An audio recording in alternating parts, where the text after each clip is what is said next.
Hello dear students, welcome to my channel Biology BSc Notes. So dear students, today's our topic is megasporogenesis.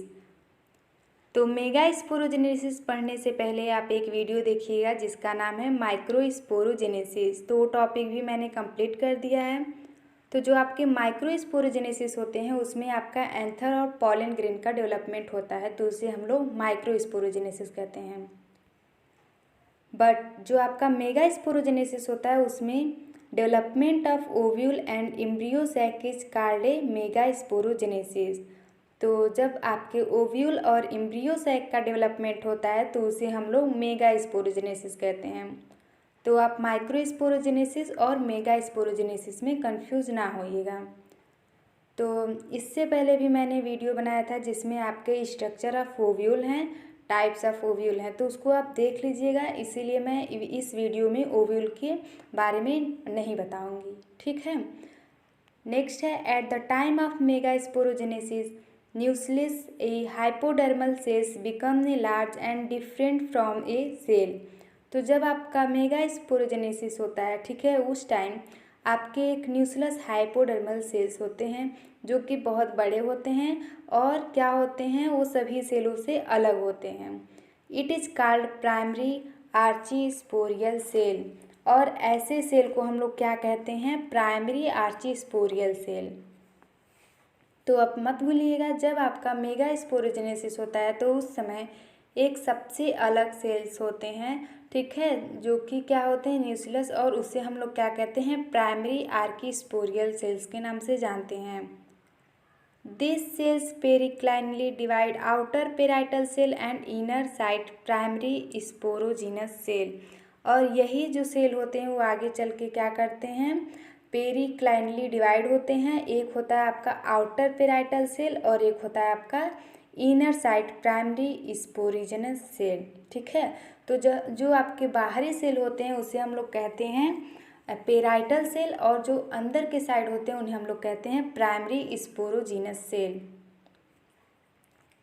And parietal cells are divides 1 or 2 types are without division. और जो आपके parietal cells होते हैं, यहाँ आप पूरा word लिख लीजिएगा, मैं भूल गई हूँ। जो आपके पेराइटल सेल्स होते हैं वो क्या करते हैं, डिवाइड करते हैं, और मतलब कभी कभी 1 या 2 से ज़्यादा डिवाइड करते हैं और कभी कभी विदाउट डिवीजन भी होते हैं। But sporogenous cells again division does not take place. लेकिन जो आपके स्पोरोजिनस सेल्स होते हैं वो दोबारा से उनमें डिवीजन नहीं टेक्स प्लेस करता है। लेकिन जो आपके पेराइटल सेल्स होते हैं उसमें आपका 1 या 2 से अधिक बार डिवीजन होता है और कभी कभी विदाउट डिवीजन भी रहते हैं। So it work as megaspore mother cell and divides by meiosis और reduction process and forms a 4 haploid megaspore which is linear tetrad but sometimes size is like capital T और opposite inverted capital T, ठीक है। तो कभी कभी ऐसा होता है जो आपके पेराइटल सेल्स होते हैं वो 1 या 1 से अधिक बार डिवीजन कर सकते हैं या नहीं डिवीजन भी कर सकते हैं, लेकिन जो आपके स्पोरोजिनस सेल होते हैं वो दोबारा डिवीजन टेक्स प्लेस नहीं करते हैं। इसी वजह से क्या करते हैं, ये वर्क करते हैं एज ए मेगास्पोर, ठीक है। तो ये बस यही कारण है जिसकी वजह से जो आपके स्पोरोजिनस सेल होते हैं वो किसके तरह बिहेव करते हैं, मेगास्पोर मदर सेल की तरह, ठीक है। और वो डिवाइड्स करते हैं मियोसिस के द्वारा, और इसमें क्या, या तो इसे हम लोग रिडक्शन प्रोसेस भी कहते हैं। और क्या किसका फॉर्मेशन करते हैं, 4 हैप्लॉइड मेगास्पोर का फॉर्मेशन करते हैं। और वो कैसा होता है, वो लीनियर टेट्राड होता है, ठीक है। और कभी कभी क्या होता है, ये आपके कैपिटल टी शेप में भी दिखते हैं, ठीक है। तो ये यहीं पे बताया गया है। Out of 4 megaspore lowest side megaspore are functional. जो 4 आपके मेगास्पोर का फॉर्मेशन होता है उसमें से जो आपके सबसे नीचे वाले होते हैं वो कैसे बिहेव करेंगे, फंक्शनल बिहेव करेंगे। And balance 3 megaspore are non active and destroy. और जो बाकी के 3 बचेंगे वो क्या करेंगे, वो आपके ख़त्म हो जाएंगे, डिस्ट्रॉय हो जाएंगे, ठीक है।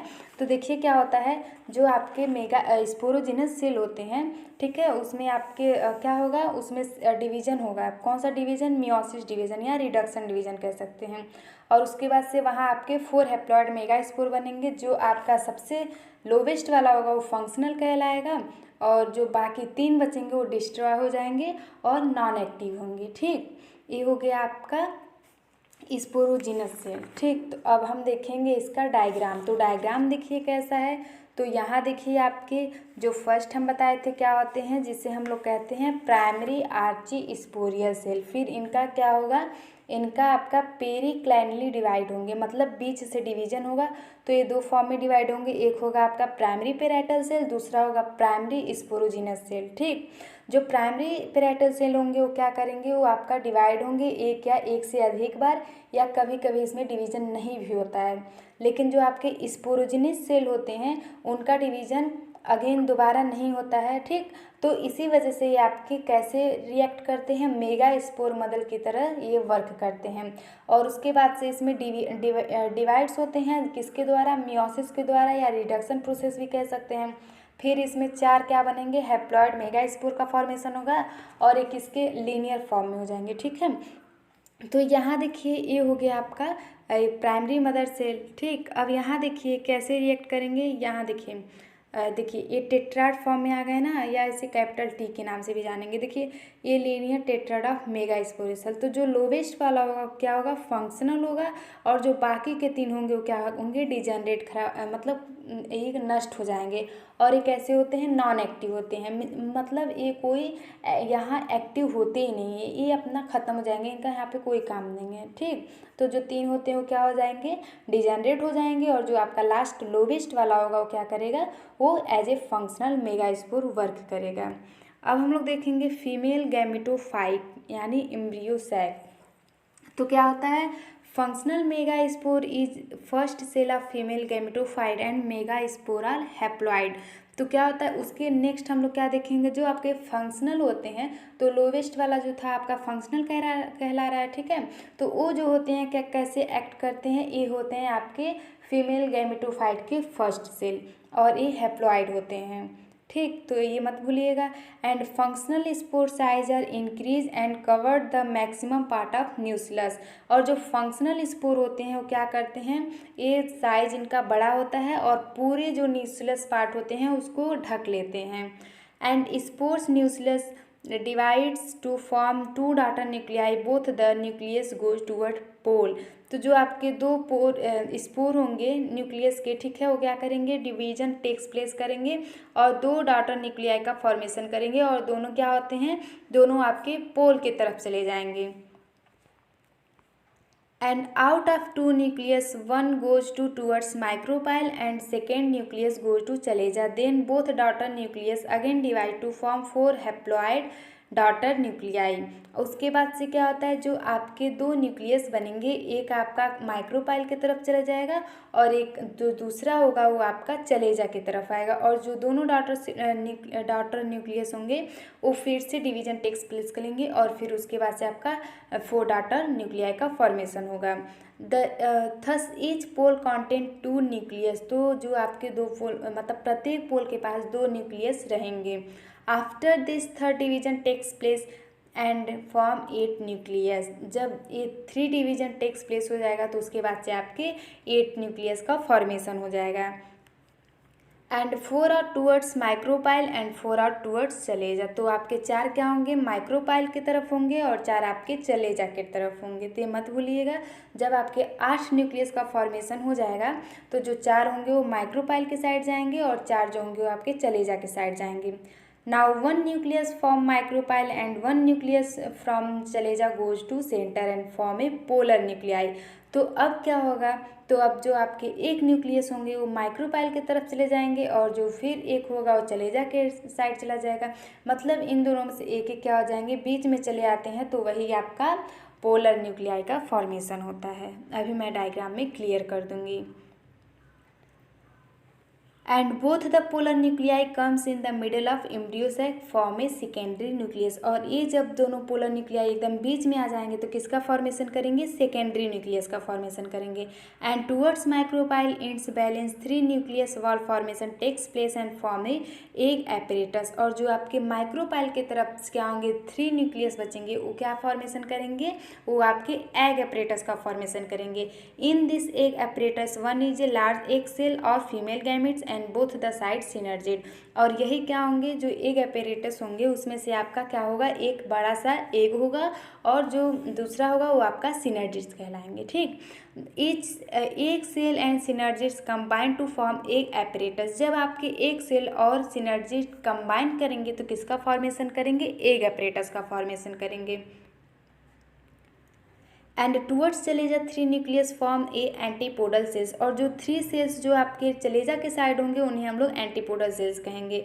The function of antipodal cells are unknown. और जो फंक्शन है एंटीपोडल सेल्स का वो अभी ज्ञात नहीं है। ठीक है, तो ये अननोन है।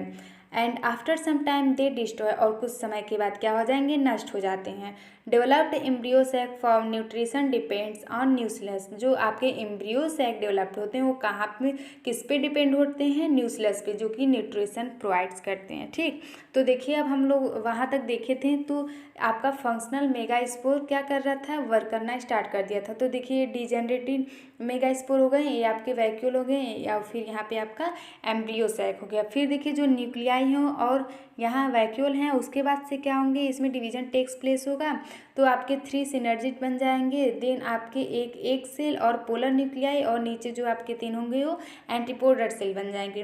तो देखिए माइक्रोपाइल के साइड में 3 न्यूक्लियस हैं और 3 चलेजा के साइड हैं, और 2 बीच में आपके पोलर न्यूक्लियाई हैं। उसके बाद से देखिए जो सिनर्जिड्स हैं, जो माइक्रोपाइल की तरफ होंगे उसमें क्या होंगे, 2 आप एक सेल हो जाएगा और 2 सिनर्जिड हो जाएंगे। और जो एंटीपोडल सेल होता है ये क्या है, ये अननोन है, अभी इनका फंक्शन नहीं पता चला है। ठीक है, और ये क्या होंगे, जो आपके एग अपैरेटस, ठीक, क्या होते हैं, एग अपैरेटस जो होते हैं वो आपके क्या होंगे, माइक्रोपाइल के पास क्या होंगे, जो 3 न्यूक्लियस होते हैं वही मिलके किसका फॉर्मेशन करेंगे, एग अपैरेटस का करेंगे। और यहाँ देखिए सेकेंडरी न्यूक्लियस है। सेकेंडरी न्यूक्लियस क्या होता है, जब आपके बोथ पोलर न्यूक्लिया क्या करेंगे, एक दूसरे के पास बीच में आ जाएंगे तो उन्हें हम लोग क्या कहेंगे, सेकेंडरी न्यूक्लियस कहेंगे। अब हम एक इसको जल्दी जल्दी ईजी वे में देख लेते हैं। ठीक है, तो ये पूरा इसका जितना भी मतलब हम बताए हैं उसको आपको अगर जो समझना है तो आप इसको एकदम ईजी वे में समझ सकेंगे। ठीक है, तो देखिए यहाँ पे आपके मेगा स्पोरो मदर सेल जो हैं, ठीक है, तो यहाँ देखिए डिप्लॉयड है, फिर इसी से मियोसिस टेक्स प्लेस करेंगे जो कि आपके टेट्राड और हैप्लॉयड होंगे। ठीक, फिर जो 3 है इसमें डिजेनरेट हो जाएंगे, और जो एक आपका बचेगा वो कैसा यहाँ पे एक्ट करेगा, माइक्रो जो क्या होता है उसको क्या कहते हैं हम लोग, मेगास्पोर मदर सेल की तरह। ठीक है, इसको हम लोग क्या कहेंगे, इसको हम लोग कहेंगे एक ऐसे एक्ट करते हैं जो आपके एक बचेंगे वो आपके फंक्शनल की तरह रिएक्ट करेंगे, या इसे हम लोग कहेंगे मेगास्पोर मदर सेल। ठीक, तो आप इसको मत भूलिएगा। देन इसके बाद से इसमें फिर से आपका जो फंक्शनल मेगास्पोर होगा वो हैप्लॉयड हो जाएगा, माइटोसिस डिवीजन करेंगे। ठीक, फिर उसके बाद से एक बार और डिवीजन होगा, वो भी माइटोसिस के थ्रू करेंगे। देन तीसरी बार भी इसमें माइटोसिस होगा, उसके बाद से आपके क्या होंगे, हैप्लॉयड हो जाएंगे, और 3 एंटीपोडल सेल्स का फॉर्मेशन होगा, और 3 एग सेल, और जो बीच में होंगे और जो बीच में होंगे उन्हें पोलर न्यूक्लियाई कहेंगे। और जो 3 होंगे वो क्या होंगे, देखिए यहाँ 3 है तो 2 इसमें सिनर्जिड हो जाएंगे, और एक जो आपका होगा वो लार्ज एग सेल कहलाएगा। तो ये हो गया आपका मैच्योर एम्ब्रियो सैक का फॉर्मेशन। ठीक, तो आप इसको मत भूलिएगा। देखिए हम बहुत ईजी वे में यहाँ समझाए हैं क्या होते हैं जो मेगा स्पोरो मदर सेल होते हैं। सॉरी, यहाँ माइक्रो नहीं रहेगा क्योंकि माइक्रो जिसमें होता है वो माइक्रो स्पोरोजेनेसिस में होता है, तो यहाँ पे आपका रहेगा मेगा स्पोर। तो जो मेगा स्पोर मदर सेल होंगे उनका डिवीजन लगातार होगा, फिर उसके बाद से आपका मैच्योर एम्ब्रियो सैक का फॉर्मेशन हो जाएगा। तो ये रहा आपका मेगा स्पोरोजेनेसिस। मेगा स्पोरोजेनेसिस में क्या होता है, जो इसमें आपका डेवलपमेंट होता है ओव्यूल और एम्ब्रियो सैक का, तो इसे हम लोग क्या कहते हैं, इसे हम लोग मेगा स्पोरोजेनेसिस के नाम से जानते हैं। ठीक, तो आप इसको मत भूलिएगा, और कहीं पे भी कोई प्रॉब्लम हो तो उसे कमेंट करके बताइएगा। Thank you and have a nice day.